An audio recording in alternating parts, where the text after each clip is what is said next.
Most balcony gardeners are making at least 3 of these 5 mistakes right now, and they have absolutely no idea. If your plants are struggling, barely producing, or just looking sick no matter what you do, the problem isn't bad luck and it isn't the weather. It's almost always one of these 5 completely fixable mistakes. Once you see them, you can't unsee them. Let's get straight into it. You do not need a big yard, expensive equipment, or years of gardening experience to grow a thriving balcony garden. What you do need is to stop making the mistakes that silently set your plants up to fail from day one. These 5 mistakes are incredibly common, and every single one of them is completely avoidable once you know what to look for. By the end of this video, your entire approach to your balcony garden is going to be fundamentally different. The number 1 mistake balcony gardeners make is reaching for a bag of regular garden soil or topsoil from the hardware store and filling their containers with it.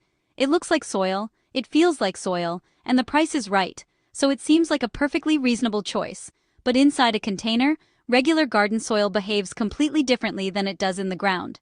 It compacts under its own weight, traps water at the roots, and cuts off the oxygen that plant roots need to stay healthy.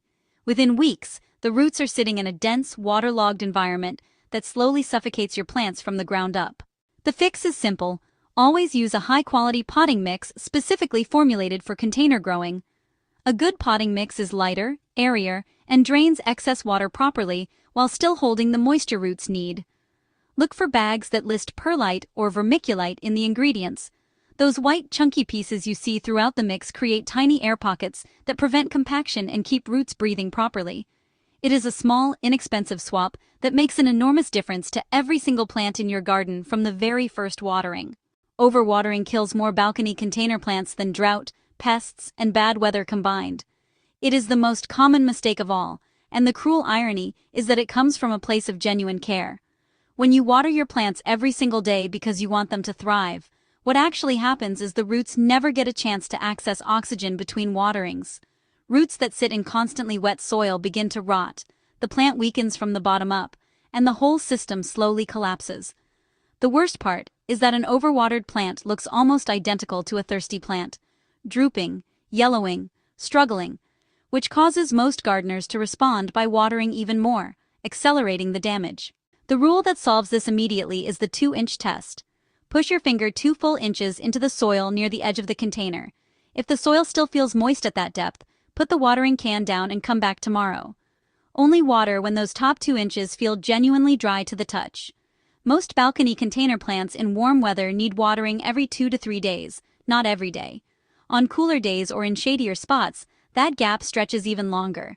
Trust the soil over the calendar, and you will immediately stop losing plants to this one mistake. Choosing a container that is too small is one of the most common and most costly mistakes in balcony gardening, and it is almost invisible until the damage is already done. At planting time, a seedling in a small pot looks perfectly fine. There is room to grow and everything looks healthy. But roots expand quickly, and within 4 to 6 weeks they hit the walls of the container and run out of space entirely. A root-bound plant becomes severely stressed, stops producing fruit or vegetables, and becomes far more vulnerable to heat, drought, and disease. You can water it perfectly and feed it every week, but a plant that cannot grow its root system will never reach its potential no matter what else you do right.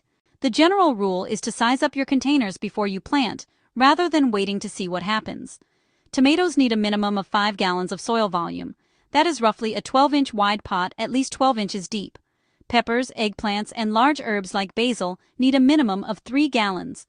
Lettuces and radishes are more forgiving, but even they perform significantly better with depth and room to spread. When you are choosing between 2 container sizes and you are genuinely unsure, always go bigger.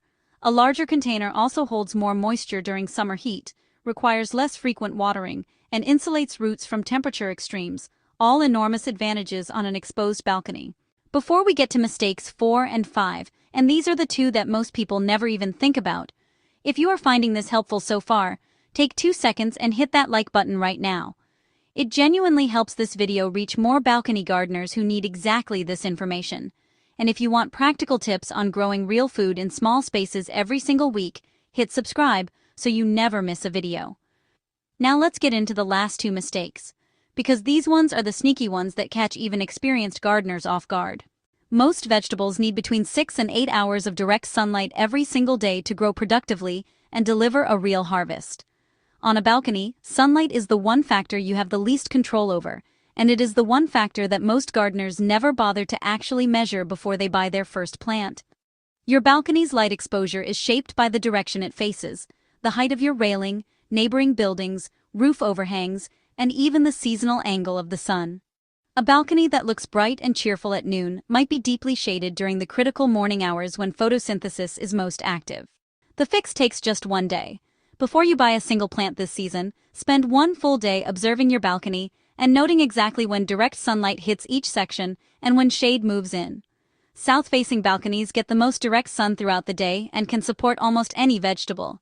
East-facing balconies receive gentle morning light, ideal for herbs, lettuces, and spinach. West-facing balconies get intense afternoon sun that works beautifully for heat-loving tomatoes and peppers but can stress more delicate plants. North-facing balconies are the most challenging. Focus on shade-tolerant greens rather than fruiting crops. Match what you plant to the light you actually have, not the light you wish you had. Planting too many plants in one container, or spacing them too tightly together, is one of the most visually satisfying mistakes you can make. At planting time, a densely packed container looks lush, abundant, and beautiful. The problem begins 6 weeks later when every plant in that container is simultaneously competing for the same nutrients, the same water, the same root space, and the same light, and none of them are winning. Overcrowded foliage also eliminates airflow between plants, which is a direct and open invitation for fungal diseases like powdery mildew and blight to take hold and spread rapidly through your entire garden. The solution is straightforward. Read and respect the spacing guidelines on your seed packets and plant tags before you put anything in the ground. A single tomato plant given its proper space in a 5-gallon container will dramatically outperform 3 tomatoes crammed into the same pot every time. The same principle applies to herbs. 1 or 2 basil plants given room to spread will provide more harvestable leaves all season than 6 crowded plants struggling for resources. Think in terms of individual plant health rather than how full a container looks at planting time. Your harvest will be bigger, your plants will be stronger, and your pest and disease problems will drop significantly, just by giving each plant the room it is biologically designed to grow in. Let's bring it all together. 5 common balcony garden mistakes, every single one completely avoidable. First, always use a quality potting mix in your containers. Never regular garden soil from the ground. Second, stop watering on a daily schedule and start using the 2-inch soil test to make every single watering decision. Third, choose containers that are big enough from the very start.